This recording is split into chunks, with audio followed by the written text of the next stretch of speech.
Bienvenue dans cette nouvelle vidéo où nous allons parler de la codification, comment codifier dans une station Leica. Bon, ici la station Leica plutôt le simulateur que j'utilise c'est la TS06. Voilà.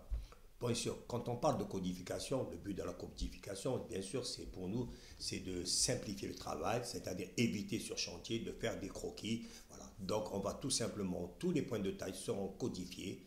Ces codes sont associés à des objets de terrain. Et sur le plan, ça va nous faciliter l'habillage. Bien sûr, ça n'empêche pas que l'on puisse faire des croquis, parce que parfois, dans des endroits très compliqués, très chargés, on est obligé de faire mais des petits croquis bien spécifiques où on va codifier, faire un petit croquis et ajouter des photos si nécessaire. Maintenant, on a la possibilité de faire des photos, donc il faut en profiter. Mais la plupart des points seront codifiés, il n'y aura plus de schéma. Voilà. Bon, à la base, il faut savoir qu'est-ce qu'un fichier codifié. Bien sûr, dès qu'on transfère les données de la station Leica vers le PC, dans notre cas ici, ce sera avec câble, automatiquement, on a plusieurs types de fichiers. Ces types de fichiers, ici on parle de fichiers ASCII. Donc des fichiers ASCII de type, en général, qui sont intégrés à la station Leica, ce sont des fichiers de type FRT. Souvent, vous allez trouver le numéro de point XYZ et parfois code, mais très souvent, vous ne trouvez pas point XYZ code avec l'observation, c'est-à-dire quelle est l'observation associée à ce code. Donc moi, quand on a acheté notre station Leica, il n'y avait pas point XYZ code observé. Donc j'ai dû aménager tout seul, j'ai créé un fichier de type FRT en lui ajoutant l'observation pour qu'il sorte de cette manière-là. Voilà. Voilà. Code et observation. Voilà ce que j'ai fait. Voilà. Ça pour me faciliter le travail. Bien sûr, maintenant, lors du chargement de points, si vous travaillez avec le logiciel TopoCAD, le logiciel TopoCAD, il va jusqu'à 6 colonnes, y compris le code et l'observation. Lorsque vous travaillez avec Covadis, vous avez remarqué que le chargement de points s'arrête qu'au code. C'est-à-dire, vous chargez un semi avec Covadis, il s'arrêtera qu'au code. Il ne pourrait pas vous ajouter l'observation. Pour qu'il vous ajoute l'observation, comment on fait? On fait tout simplement que l'on remplace, c'est-à-dire, bien sûr avec Excel, on va tout simplement remplacer, c'est-à-dire remplacer de code, la colonne de code, on va directement la remplacer par l'observation, tout simplement. Comment on fait? Mais tout simplement comme ça. Voilà. Je fais fichier ouvrir. Je cherche mon fichier, on va dire par exemple c'est celui-là qui est complet. Voilà. Suivant, suivant, terminé. Et puis, je n'aurai qu'à prendre la colonne d'observation, couper et la mettre à la place de la colonne du code. Comme ça, lorsque je vais charger avec Cosa 10, lors du chargement, sur mon dessin, j'aurai directement l'observation. Et ça va me faciliter le travail. Et de cette manière-là. Voilà. Voilà. Donc, je vais le faire. Cova 10, point, chargement de semi de point. Voilà, celui-là, voilà, c'est le fichier qui sera utilisé pour Covadis. Je fais OK, remplacer. Vous voyez qu'est-ce que vous remarquez? Parce que le numéro code a été remplacé par l'observation et ça va me faciliter l'habillage énormément. D'accord? Maintenant qu'on a compris ça, maintenant nous sommes sur chantier, comment introduire les codes? De préférence, vous êtes d'accord qu'il faut charger le maximum de codes avant d'aller sur chantier pour gagner du temps. Tout simplement. Et je vais charger les codes que l'on retrouve le plus couramment. Si je peux charger 30 codes, je chargerai 30 codes. Et puis, si je trouve un nouveau code, je l'ajouterai à la liste. Je vais dans Management, c'est-à-dire dans Gestion. Je vais dans F4 code et je commence. J'ai fait New. Je donne le numéro de code, c'est par le code 1. Bon, je fais en numérique A. La description, je vais dire que c'est TN naturel. Donc, je fais TN. Bon, bien sûr.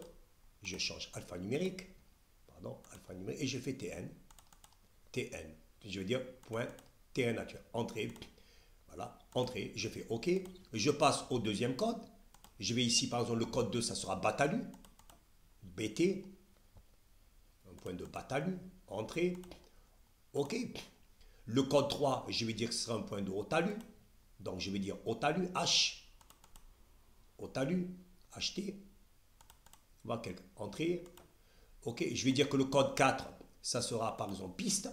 Donc je vais faire piste directement. Hein. Si j'ai peur de ne pas... Mais je peux simplifier, hein, si je suis sûr de ne pas me tromper, hein, je peux simplifier piste, par exemple. OK. Je vais dire que le code 5, ça sera lampadaire, donc je vais dire lampe. Voilà, pour pas tout. Voilà, lampe, je sais que lampe, ALMP. Voilà, P, lampe, entrée. OK. Je vais dire que le code 6, c'est poteau électrique, mais je peux bien sûr détailler. Code 6, ce sera poteau haute tension. Code 7, ça, moyen, ça peut être 7, ça peut être poteau moyenne tension. Nous, on va aller directement, on va dire poteau électrique. Hein.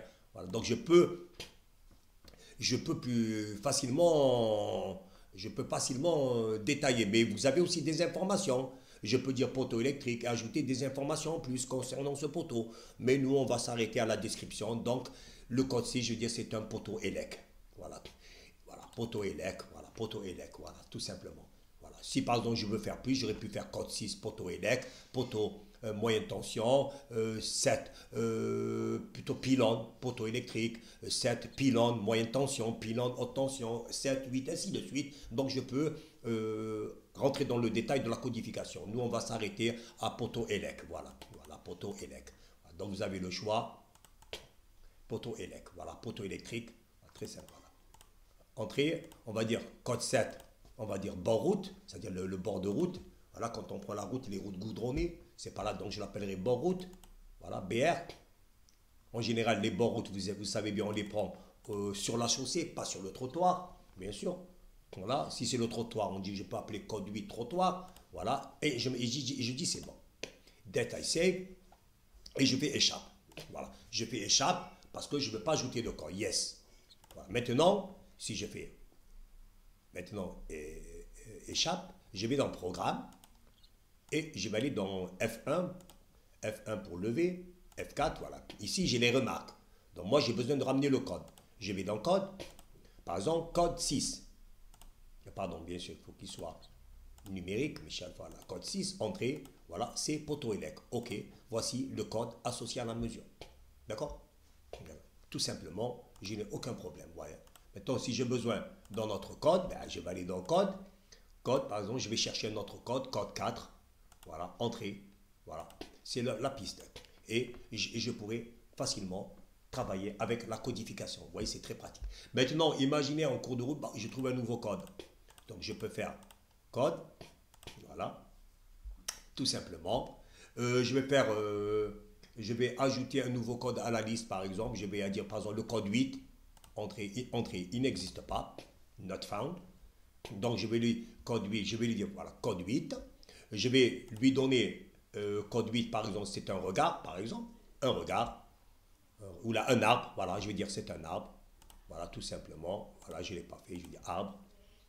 Arbre. Bon, ARB, vous pouvez aller dans le détail. Arbre, voilà, ARB. Ou là, si vous voulez aller plus loin, vous faites arbre comme vous voulez. Hein. C'est à vous de voir. Arbre. Voilà. Et j'ai entré. Et je vais dire add list.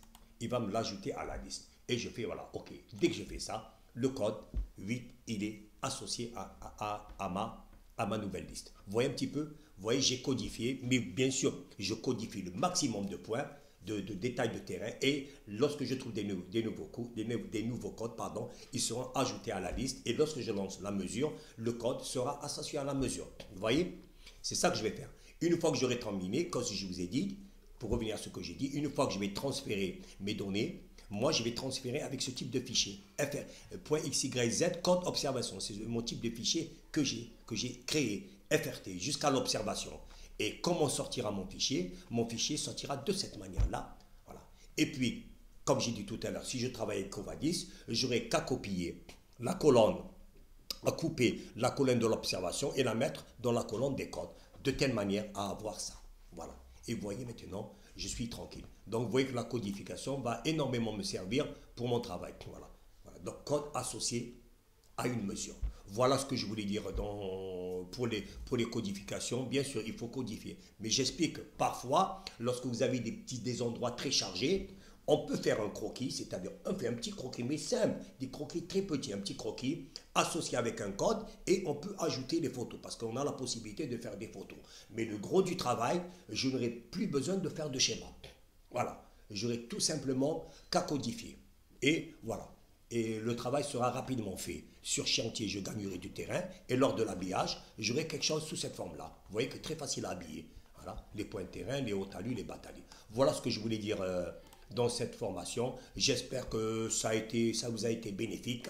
Voilà. Alors, je n'oublie pas, dans mes commentaires, je vais vous donner le fichier FRT que vous pourrez télécharger. Ce fichier complet que vous pourrez charger directement dans la machine. Voilà, celui-là. Voilà, si vous en avez besoin. Voilà. Alors, je vous dis au revoir et bye bye.